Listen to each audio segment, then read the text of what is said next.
Welcome back to Monster Energy AMA Supercross and FIM World Championship, Rice-Eccles Stadium here in Salt Lake City, Utah. He's Jim Holley. I'm Jason Weigandt. We've been chasing this tour all year long, only 2 races to go. And as if the pressure for a championship isn't bad enough, no one knows exactly what to expect out of the weather tonight. You can see they're taking the plastic off the track right now. So far, clear skies, not supposed to have any rain yet. But a little later tonight, they do expect to maybe get some rain. So this could be tough, Jim. Well, that's something that we went into that production meeting, the guys at Feld talked about it. They said, look, it's not raining now. Let's pull the plastic off. Let's get one good practice in the dry. If it starts raining, we're going to cancel the second practice and we'll wait till 7:30 and we'll let the gate drop and we'll see what happens. But, I got to go back to when we talked about it in Toronto a few weeks ago. We talked about the stadiums. That was the last time we left the Dome, was in Toronto, Canada there. Jacksonville was good. Last week was good. It didn't rain. But, here in Utah, we have a chance in Salt Lake City for rain for that main event. And like you said, there's a couple championships on the line.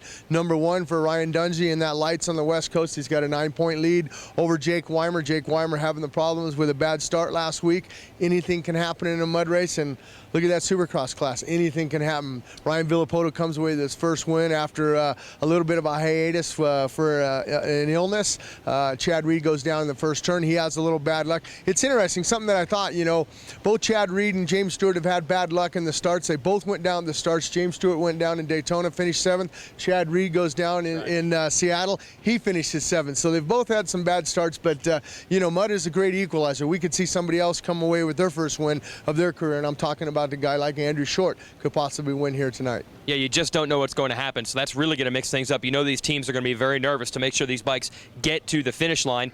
Maybe the most nervous of all would be Ryan Dungey. This is the championship that slipped through his fingers last year. He's got a 9-point lead, just basically needs to finish 4th, but in the mud, you just never know, man. You never know, and it's hard. I mean, it's one of those things where if everything's going right and you win your heat race, you get first gate pick, but you spin coming off the line, you get a bad start.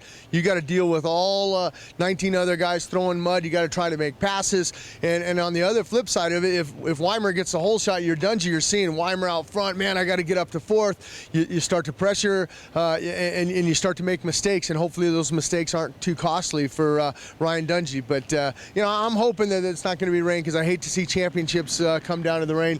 Case in point would be a couple years ago, Grant Langston and Andrew Short in Seattle. That was a rain race, and Langston came away with that championship, and everybody thought that was Short's championship to win.